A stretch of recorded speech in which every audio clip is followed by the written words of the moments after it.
Hello WhatsApp दोस्तों, मेरा नाम है पटेल मीत और आप देख रहे हैं हमारे यूट्यूब चैनल जिसका नाम है कोड विद प्रोफेसर।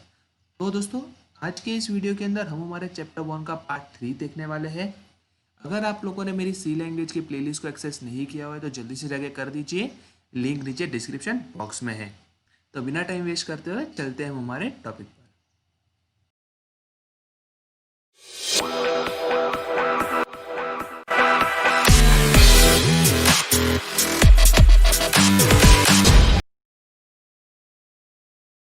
तो चलिए दोस्तों, हम स्टार्ट करते हैं आज का टॉपिक। तो दोस्तों, ये वही प्रोग्राम है जो मैंने प्रीवियस वीडियो में आप लोगों को एक्सप्लेन किया था, जिसके अंदर मैंने बी और ए की वैल्यू को प्रिंट किया था। सॉरी, अगर हम इस प्रोग्राम को रन करेंगे तो ये वही दिखाएगा बी और ए की वैल्यू। पर दोस्तों, अब मैं क्या चाहता हूँ, ये इस तरह से ना दिखाए, ये मुझे थोड़ा एट्रेक्टिव वे में दिखाए। मुझे ये चाहिए कि मुझे इस तरह से दिखाए ए इज इक्वल टू उसकी वैल्यू और बी इज इक्वल टू और उसकी पर्टिकुलर जो भी वैल्यू हो उस तरह से दिखाए। तो हम किस तरह से करेंगे? एकदम सिंपल है दोस्तों, आपको लिखना होगा ए इज इक्वल्स टू, आप थोड़ा स्पेस दोगे तो आउटपुट में भी हमें थोड़ा स्पेस दिखेगी, बी इज इक्वल्स टू उसकी वैल्यू। और मैं चाहता हूं मुझे थोड़ा बुलेट्स भी दिखे, जिस तरह से कुछ इस तरह से आप सिंबल्स भी बना सकते हो, इज इक्वल्स टू और ग्रेटर देन की साइन से। और इसे अगर मैं रन करूंगा तो ये देखो दोस्तों, सॉरी यहाँ पर मैंने यहाँ का ऑर्डर चेंज नहीं किया था, ए कॉमा बी। तो ये देखो दोस्तों, अब ये मुझे परफेक्ट दिखा रहा है, ए इज इक्वल्स टू उसकी वैल्यू और बी इज इक्वल्स टू उसकी वैल्यू। तो दोस्तों, ये काम तो एकदम सिंपल था। तो चलिए, सबसे पहले आगे बढ़ने से पहले हम हमारे इस प्रोग्राम को सेव कर लेते हैं। तो दोस्तों, सेव किस तरह से करते हैं? आपको सिंपली फाइल मेनू में जाना है और सेव पे क्लिक कर देना है। तो दोस्तों, ये बेसिकली एक पाथ है, आपका प्रोग्राम कहाँ पे स्टोर किया गया है। सी सी ड्राइव के अंदर आपके अंदर एक फोल्डर बन चुका होगा टर्बो C3 नाम का। उसके अंदर एक और फोल्डर होगा बिन नाम का। उसके अंदर आपकी ये फाइल पड़ी है। मुझे इसका नाम चेंज करना है, मुझे करना है इसका नाम कोड 1 और एक्सटेंशन मैं दूंगा सी, क्योंकि दोस्तों सी लैंग्वेज का एक्सटेंशन सी होता है, सीपीपी नहीं। CPP C plus plus program की फाइल का एक्सटेंशन होता है। तो दोस्तों, ये बात ध्यान रखना, अगर आप सीपीपी रखोगे तो कोई इश्यू नहीं आने वाला, बट टेक्निकली ये करेक्ट नहीं है और आप सिंपली ओके कर दीजिए। तो ये देखो दोस्तों, हमारा नाम यहाँ पे चेंज हो चुका है। पहले नो नेम था, अब हो चुका है कोड 1, जो मैंने मेरी फाइल का नाम दिया है। आप इस काम को कुछ इस तरह से भी कर सकते थे, ए और बी की वैल्यू यहां ना देकर आप नेक्स्ट एंड में भी दे सकते थे। फॉर एग्जांपल इस तरह से, अगर अभी मैं मेरे प्रोग्राम को रन करूंगा तो भी ये करेक्टली वर्क करेगा। ये देखो दोस्तों, उसने ए और बी की वैल्यू प्रिंट कर दी। इतना ही नहीं, अगर आपको दो वेरिएबल एक लाइन में डिक्लेयर नहीं करने हैं, अलग अलग लाइन में डिक्लेयर करने हैं, तो भी आप कर सकते हो। फॉर एग्जाम्पल ये देखो दोस्तों, अगर अभी मैं मेरे प्रोग्राम को रन करूंगा तो भी ये करेक्टली वर्क करेगा। सॉरी, ये देखो दोस्तों,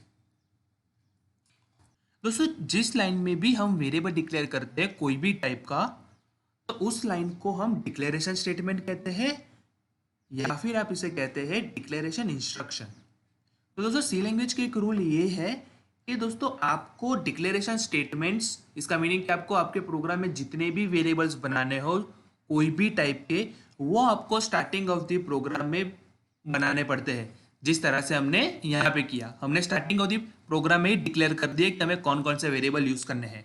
आप मिडल ऑफ द प्रोग्राम में कभी भी वेरिएबल नहीं बना सकते। ये सी लैंग्वेज का एक रूल है। अगर अभी मैं मेरे प्रोग्राम को रन करूंगा या फिर आप कह सकते हो कंपाइल करूंगा, तो ये मुझे एरर देगा। ये देखो दोस्तों, वो एरर क्या होगी? Declaration is not allowed here. ये देखो दोस्तों, declaration is not allowed here, ये इसने हमें एरर दी। आप यहीं नहीं, आप कहीं पे भी in middle of the program में आप कभी भी वेरिएबल डिक्लेयर नहीं कर सकते। अगर दोस्तों ये लाइन में यहां ना लिखकर अगर यहां लिखता तो ये वैलिड था। अगर अभी मैं मेरे प्रोग्राम को कंपाइल करूंगा या फिर रन करूंगा तो हमें कोई भी एरर नहीं दिखाएगा। ये देखो दोस्तों, एरर चली गई। इसको क्लोज कर देता हूं मैं। तो मैं आशा करता हूं आपको इतनी बात समझ में आई होगी।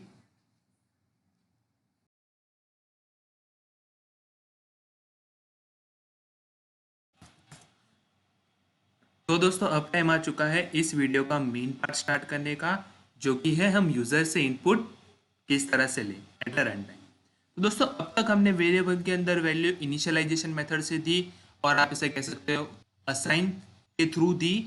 तो अब टाइम आ चुका है हम वेरिएबल की value at a run time दें, ना कि कंपाइल टाइम। इसको हम बोलते हैं हमने कंपाइल टाइम की मदद से हमने वेरिएबल के अंदर वैल्यू इनपुट कराई। अब टाइम आ चुका है रन टाइम ये काम करने का। दोस्तों अगर आपको जब भी रन टाइम वेरिएबल के अंदर वैल्यू असाइन करनी हो तब आप यूज करोगे स्कैनफ फंक्शन। मुझे प्रिंटफ फंक्शन का कोई काम नहीं है, इसलिए मैं फिलहाल इसे हटा रहा हूं। आप सिंपली लिखोगे स्कैनफ, पैरेंथेसिस लगाओ, सेमीकोलन कर दो और अंदर डबल कोट्स कर दो, स्टार्ट एंड क्लोज। तो दोस्तों जैसे कि आप सबको पता है इंटीजर वेरिएबल की वैल्यू को प्रिंट करने के लिए हम यूज करते हैं परसेंटेज डी। तो उसी तरह से इंटीजर वेरिएबल के अंदर वैल्यू रन टाइम स्टोर कराने के लिए हम यूज करते हैं परसेंटेज टी। दोस्तों फॉर्मेट स्पेसिफायर सबके लिए सेम ही रहेगा, वैल्यू प्रिंट करने के लिए भी और वैल्यू इनपुट कराने के लिए भी, ये बात आप ध्यान रखना। फिलहाल हमारे केस में हमें दो वेरिएबल के अंदर वैल्यू इनपुट करानी है, इसीलिए मैं 2 बार परसेंटेज डी लिखूंगा। अगर आपको 3 वेरिएबल के अंदर वैल्यू इनपुट करानी है तो आपको 3 बार परसेंटेज डी लिखना है, एंड सो ऑन। उसके बाद आपको कॉमा कर कर वेरिएबल का नाम लिख देना है कि आपको कौन से वेरिएबल के अंदर वैल्यू स्टोर करानी है। दोस्तों इतने से बात नहीं बनेगी, और वो क्यों? मैंने आप लोगों को चैप्टर 1 के पार्ट 1 के अंदर आपको मेमोरी डायग्राम समझाया था कि हमें किस तरह से हमारे प्रोग्राम को रैम में जगह मिलती है, वेरिएबल को किस तरह से जगह मिलती है। तो दोस्तों वेरिएबल को जगह मिलती है तो उसका एक पर्टिकुलर एड्रेस होता है, एक यूनिक एड्रेस होता है जो सारे वेरिएबल का अलग अलग होता है। तो हमें हमारे कंपाइलर को बताना पड़ेगा कि भाई हमारा A and B variable memory में कौन से एड्रेस पर है। तो दोस्तों ये काम करने के लिए आपको सिर्फ लिखना होगा एंड पर्सन। दोस्तों एंड पर्सन को हम कहते हैं एड्रेस ऑफ। तो दोस्तों ये लाइन क्या कहती है? सिंपली क्या पहला वैल्यू जो भी एंटर करोगे वो एड्रेस ऑफ ए में स्टोर होगी, और दूसरा वैल्यू जो आप एंटर करोगे वो एड्रेस ऑफ बी में स्टोर होगी। तो मैं आशा करता हूं आपको इतनी बात समझ में आई होगी। तो अब मैं क्या चाहता हूं, जो भी वैल्यू यूजर एंटर करे हम उसे प्रिंट करा देना चाहते हैं। तो हम प्रिंट करने के लिए क्या यूज करते हैं? Percentage F. हमें दो वेरिएबल की वैल्यू प्रिंट करानी है, इसलिए हम परसेंटेज डी लिख रहे हैं। सॉरी, इंटीजर वेरिएबल की वैल्यू को हम प्रिंट करना चाहते हैं, इसीलिए हम लिखते हैं परसेंटेज डी, क्योंकि ए हमारा इंटीजर है, इसके अंदर इंटीजर वैल्यू स्टोर होगी। और मुझे नेक्स्ट लाइन के अंदर बी की वैल्यू प्रिंट करनी, इसलिए मैं लिख रहा हूँ बी इज इक्वल्स टू, आप कैपिटल स्मॉल कुछ भी लिख सकते हो। अगर आपको ना लिखना हो ए इज इक्वल्स टू तो आप मत लिखना, कोई इशू नहीं है। और अब हमें यहाँ पे लिखना होगा कि पहले वाले परसेंटेज डी के अंदर हमें ए की वैल्यू प्रिंट करनी है, और दूसरे वाले परसेंटेज डी के अंदर हमें बी की वैल्यू प्रिंट करनी है। और फिलहाल मैं इसको हटा रहा हूँ यहाँ से। तो दोस्तों अगर अब मैं मेरे प्रोग्राम को रन करूँगा तो इसका फ्लो कुछ इस तरह से होगा। सबसे पहली लाइन हमने वेरिएबल डिक्लेरेशन की लिखी थी, फिर हमने लिखा था CLR जिसकी मदद से हमारी आउटपुट की स्क्रीन क्लियर हो गई। उसके बाद हमने लिखा था स्कैनफ, जिसका काम क्या है? इनपुट लेना। हमें दो वेरिएबल का इनपुट लेना है, जब तक हम दो वैल्यू एंटर नहीं करेंगे तब तक ये हमारा प्रोग्राम आगे नहीं बढ़ेगा। स्कैनफ फंक्शन के ऊपर मैंने कोई भी प्रिंटफ स्टेटमेंट नहीं लिखा हुआ था कि भाई enter value of A and B और कुछ भी, इसलिए इसने कुछ भी प्रिंट नहीं किया। ये सिंपली इनपुट लेने के लिए वेट कर रहा है। जब तक मैं इनपुट नहीं दूंगा तब तक ये आगे नहीं बढ़ेगा। मान लो मैंने इनपुट दिया 5, मुझे स्टोर करना है ए के अंदर 5, तो मैंने 5 दिया। अब टाइम आ चुका है बी के अंदर वैल्यू देने का, तो वो किस तरह से देंगे? हम सिंपली एंटर प्रेस करेंगे और बी की वैल्यू देंगे। बी के अंदर मान लो मुझे 77 स्टोर कराना है, तो मैंने लिखा 77। अगर अब मैंने एंटर प्रेस किया तो क्या होगा? ए की वैल्यू और बी की वैल्यू प्रिंट हो जाएगी। क्या मैसेज होगा? A is equals to 5, B is equals to 77। ये देखो दोस्तों, अलग अलग लाइन में प्रिंट किया क्योंकि हमने स्लैश एन यूज किया हुआ था। एक और बार हम रन करके देखते हैं। मान लो मुझे 77 ए में स्टोर कराना है, 89 मुझे बी में स्टोर कराना है, तो ये देखो दोस्तों।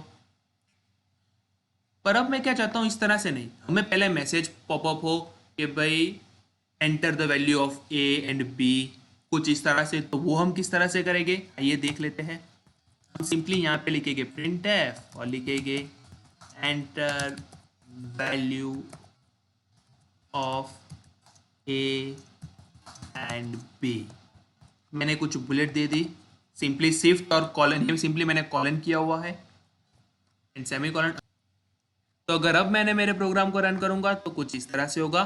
सबसे पहले उसने मैसेज दिया कि मैंने प्रिंटफ स्टेटमेंट लिखा हुआ था enter the value of A and B, तो मैं देना चाहता हूँ ए के अंदर 45 एंड बी के अंदर मैं देना चाहता हूँ 60। तो दोस्तों आप एंटर प्रेस करके भी नई वैल्यू दे सकते हैं, आप कुछ इस तरह से भी कर सकते हो। आप स्पेस को प्रेस करने के बाद आप दूसरे वेरिएबल के अंदर वैल्यू दे सकते हो। ये देखो दोस्तों, उसके बाद अगर आप एंटर दोगे तो ये पर्टिकुलर वैल्यू प्रिंट कर देगा। तो दोस्तों मैं अपने इस नेक्स्ट वीडियो के अंदर मैं आप लोगों को इस प्रोग्राम का कंप्लीट एग्जीक्यूशन बताऊंगा कि ये प्रोग्राम किस तरह से रैम में रन होता है, किस तरह से उसे मेमोरी मिलती है, एक्सेट्रा एंड एक्सेट्रा। तो दोस्तों उस वीडियो को मिस मत करना। तो बस दोस्तों आज के वीडियो में इतना ही। अगर आपको वीडियो पसंद आया हो तो वीडियो को लाइक कर दीजिए, चैनल पे न्यू हो तो चैनल को सब्सक्राइब कर दीजिए। इस वीडियो को अपने दोस्तों में भी शेयर कीजिए जिससे कि वो लोग भी सी लैंग्वेज सीख सके। और दोस्तों मुझे कमेंट सेक्शन में ज़रूर बताना आपको वीडियो कैसा लगा। आप लोग कमेंट नहीं करते हो मेरे इतने कहने पे भी, तो प्लीज़ दोस्तों कमेंट करने में सिर्फ 2 मिनट लगते हैं, जिसमें आपको सिर्फ मुझे फीडबैक देना है आपको वीडियो कैसा लगा। और अगर आप इम्प्रूवमेंट चाहते हैं तो वो भी आप कमेंट कर दीजिए, मैं ट्राई करूँगा उसको फॉलो करने का। तो प्लीज़ दोस्तों मैं आपको सिर्फ इतनी ही रिक्वेस्ट करता हूँ। तो बस दोस्तों मिलते हैं अब अपने अगले वीडियो में, तब तक के लिए बाय एंड टेक केयर।